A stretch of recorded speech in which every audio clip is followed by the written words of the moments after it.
안녕하세요. 반갑습니다. 유형욱의 보이스 코칭 시간입니다. 제가 오늘은요, 목소리가 어떻게 만들어지는지 그 원리를 좀 설명을 해드리겠습니다. 여러분, 목소리의 문제를 저한테 여러 가지 문제를 말을 하는데요.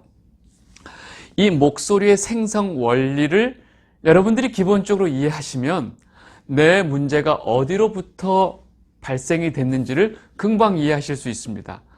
여러분, 자꾸 지엽적인 그런 방법을 찾지 마시고요.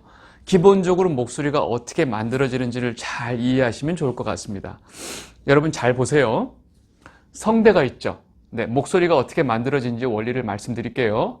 성대가 있죠. 성대가 이 후두 안에 있는데, 성대가 이 근육을 이제 확대시켜서 보면 성대 근육이 이렇게 비벼져요. 그러면 성대 밑에서 공기가 어떠한 압력이 생기면 그때 성대가 움직이기 시작합니다. 공기가 이 성대 문을 열고 나가면서 성대가 비벼지는 거죠. 이때 소리가 나는 아주 미세한 소리가 있어요. 그래서 성대, 이 밑에서부터 올라오는 공기의 압력에 의해서 성대가 이렇게 움직이는데, 이 성대가 이렇게 비벼지는 것이 1초에 한 100번 정도 움직입니다. 굉장히 빠르게 팍 움직이면서 소리가 나는데, 그 소리가 이 후두의 공명이 되면서 후두에서 발생이 이제 증폭이 되고, 그 성대에서 생겨난 조그만 목소리가 후두에서 공명이 되고, 또 남자들 같은 경우는 이 가슴에 울려지게 되고요. 또 그 다음에 요 위에 이 딱딱한 이 뼈 안으로 들어가면서 또 공명이 돼요. 그래서 이 앞면인데, 사실은 우리가 그 두성 공명이라고 하는 게 뭐 여기라기보다는 여기 이쪽의 공명이 두성 공명이라고 보시면 돼요. 그래서 이 가장 기본적인 후두 공명, 목에서 생기는 게 있고, 저음 부분은 주로 가슴을 또 올려주고, 고음은 여기가 울려줘요. 그래서 이쪽에 울림이 이렇게 생기게 됩니다. 그런데 사람마다 울림의 위치가 다르고요. 또 울림의 정도가 다 달라요. 그것이 그 사람의 목소리를 결정합니다. 대부분의 많은 사람들이 목소리가 바뀌나요? 에이, 거짓말.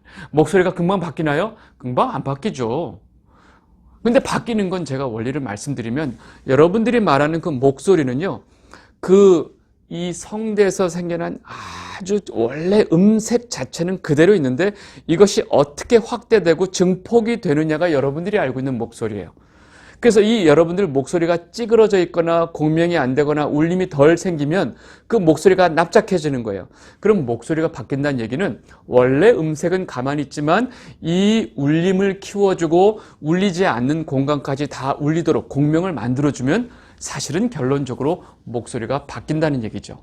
그렇다면 여기서 놓치면 안 되는 게 있어요. 대부분 목소리의 문제는 어디서 생기냐면요, 성대가 이렇게 움직이려면 밑에 호기압이 와야 되죠. 밑에서부터 공기의 압력이 밀고 올라오면서 성대를 움직여 주는데, 이 바람개비 아시죠? 바람개비가 마치 이제 이렇게 돌고 있고 이 관을 통해 있다고 생각해 보시면 돼요. 그럼 밑에서부터 공기가 올라오죠. 그럼 공기가 가면 바람개비가 돌죠. 마치 이와 같아요. 무슨 얘기냐면요, 성대는 이 밑에서부터 올라오는 공기압, 호기압이 어느 정도 압력이 있어야 성대가 움직여요. 근데 대부분 일반 분들 그 목소리의 문제는 어디서 기인이 되냐면요, 밑에서부터 공기가 잘 안 올라와요. 밑에서부터 올라오는 공기가 너무 약해요. 그러니까 성대가 제대로 못 움직이다가 성대를 둘러싸고 있는 성대 근육이 스스로 이렇게 간신히 움직여서 목소리를 만들어내요.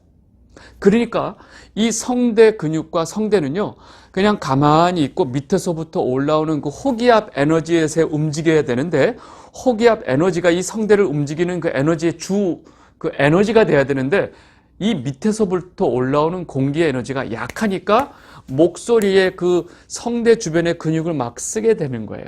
우리가 이것을 우리 흔히 목을 쥐어 짠다고 그래요. 목에다 힘을 꽉 주고 목을 막 하니까 목이 어떻게 돼요? 아파요. 공기가 올라오지 않고 성대 근육이 스스로 움직여서 이 목소리를 만들어내면요, 그 울림이 굉장히 약해요. 그리고 목소리가 짜부러진 목소리가 나오고요, 목이 굉장히 아파요. 이렇게 목소리를 쓰면요, 저는 들으면 알죠. 아, 이분은 한 30분만 말해도 목이 아프겠구나를 금방 예측하는 거죠. 왜요? 그렇게 공기가 올라오지 않고 호흡이 잘못돼서 공기가 올라오지 않고 성대 근육을 막 자기가 비벼서 깍깍깍깍깍깍 거리고 하는 그 목소리는 그냥 듣고 있기가 제가 힘들거든요. 금방 들으면 알죠. 그래서 이분한테 공기의 원리, 즉 밑에서부터 어떻게 하면 강한 호기압이 올라올까? 여러분, 이것이 바로 이 횡격막 근육의 탄력과 연관이 있다는 거죠. 그래서 횡격막 탄력이 굉장히 중요합니다. 제가 이 횡격막 탄력을 어떻게 강화시켜주고 횡격막이 어떻게 움직여서 이 성대에 아주 강한 공기가 지나갈 수 있을까 하는 부분은 제가 따로 한번 설명을 좀 하도록 하겠습니다. 이게 굉장히 중요한 이야기거든요. 일단 여러분들 목소리가 만들어지는 기본 원리를 아시겠죠? 그래서 성대를 지나가는 이 공기의 압이 아주 풍성하게 지나가면 이 울림도 좋아지고 성대도 편안하게 움직이고, 그러니까 무슨 말이에요? 울림도 좋아지고 성대는 편안하고, 이게 다 공기의 에너지가 강하게 올 때는 이게 가능한 거고, 반대로 공기 에너지가 약하면 성대가 스스로 움직이게 되니까 목이 아프고 울림은 약해지고. 그래서 어떤 사람은요, 저는요 목소리가 너무 약해서 크게 하고 싶은데 잘 안 돼요. 여러분, 이런 분들의 목소리의 문제를 어떻게 고칠 수 있을까요? 공기 에너지를 만들어주면 되는데, 그 공기 에너지를 만드는 위치가 바로 횡격막이에요. 여러분, 이 횡격막이 아주 힘있게 움직이면서 공기를 뿜어내면서 하, 해, 히, 호, 후 하고 아주 풍성하게 목소리가 나올 수 있도록 횡격막 근육을 만들어줘야 돼요. 제가 이것이 목소리를 고치는 가장 기본적인 원리입니다. 제가 물론 매 순간 이렇게 그 원리를 설명하고 또 매 케이스마다 그 코칭을 하는 방법을 설명을 하다 보면 반복되는 내용이 많이 있을 거예요. 여러분들 들을 때마다 그 원리를 잘 이해하시면 여러분들 목소리는 굉장히 좋아질 겁니다. 목소리가 만들어지는 원리, 이 정도면 충분하죠? 네, 오늘은 여기까지 하도록 하겠습니다. 감사합니다.